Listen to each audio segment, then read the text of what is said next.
மீன் புட்டு செய்ய போகிறோங்க. இந்த உம்மி அடுப்பில் தான் செய்ய போகிறோம். இது கேஸை விட நல்லா எரியும். கொஞ்சம் மீனை கழுவி எடுத்து வச்சுக்கிட்டோம். கொஞ்சம் மஞ்சத்தூள், லைட்டாக உப்பு போட்டுக்கலாம். நல்லா மிக்ஸ் பண்ணி வச்சுக்குவோம். இட்லி பாத்திரம் வச்சுட்டு அதில் நல்லா மீனை வச்சு வேக வச்சுக்கலாம். நல்லா மூடி வச்சுருங்க. 10 நிமிஷம் நல்லா வேகட்டும். இப்போ நல்லா வெந்துருச்சு. எடுத்து வச்சுட்டு குழந்தைங்களுக்கு கொடுக்குறதுனால நல்லா முள் இல்லாமல் எடுத்து வச்சுக்கலாம். ரெடியாச்சு. தாய்ச்சி வச்சுட்டு கொஞ்சம் எண்ணெய் ஊற்றிக்கலாம். கடுகு வெந்தயம் போட்டுக்கலாம். சின்ன வெங்காயம் போட்டுக்கோங்க. இஞ்சி பூண்டும் சேர்த்து அதிலே மிக்ஸ் பண்ணிட்டோம்.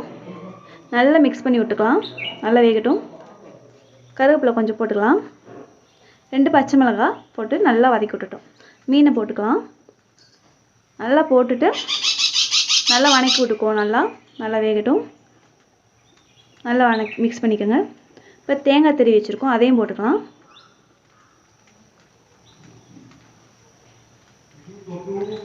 நல்லா போட்டு அதையும் நல்லா வதக்கி விட்டுக்கலாம். நல்லா வேகட்டும். இப்போ தாங்க நல்லா வெந்துட்டு நல்லா வாசனையாக இருக்கும். இப்போ ரெடி ஆயிடுச்சு. செம்மையாக வந்திருக்கு. தம்பிக்கு ஊட்டி விடுவோம். அவர் எப்படி சாப்பிட்றாருன்னு பார்ப்போம். வாங்க.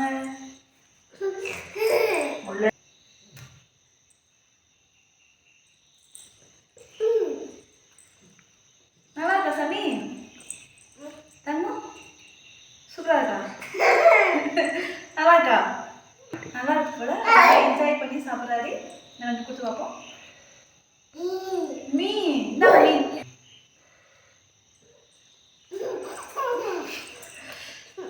என்ஜாய் பண்ணி சாப்பிட்றாரு. ரொம்ப பிடிச்சிருக்கு போல.